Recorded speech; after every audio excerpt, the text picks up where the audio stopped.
Kaklase ko siya si Evelyn. Tama-tama, nung gabi na yon na nakuha namin yung products, nakita ko sa GC namin, pinananawagan siya ng mga classmates ko. Nakalagay doon, please pray for Evelyn kasi dying na siya.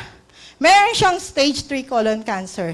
Galing na siya sa breast, nag-remission na siya into colon. So talaga nung pinuntahan ko siya, hinanap ko yung bahay niya, mahinang-mahina na siya. Yung before niya, yan, mahinang-mahina na siya, tumayo lang siya, hindi na siya halos makapagsalita. Sabi niya sa akin, salamat naman, dinalaw mo ko. Kasi naghihintay na lang ako kung kailan ako kukunin ni Lord. Yun yung mga salita niya sa akin. Pero alam niyo ba, wala siyang nakita sa akin na kahit na nalungkot ako. Sabi ko sa kanya, huy, ano ka ba? Eto, may dala ko barley, 5 boxes. Dinonatan ko siya ng 5 boxes ng barley. Sabi ko sa kanya, uminom ka nito, lalakas ka.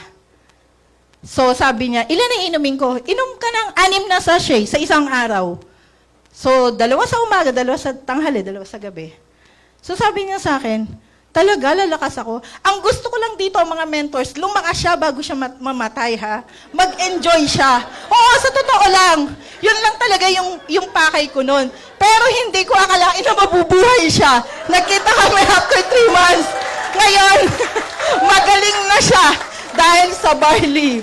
Dahil, imaginein mo, 3 days lang na iba na yung itsura niya, di ba? Dahil sa picture na yan, nagtawagan sa akin yung mga class.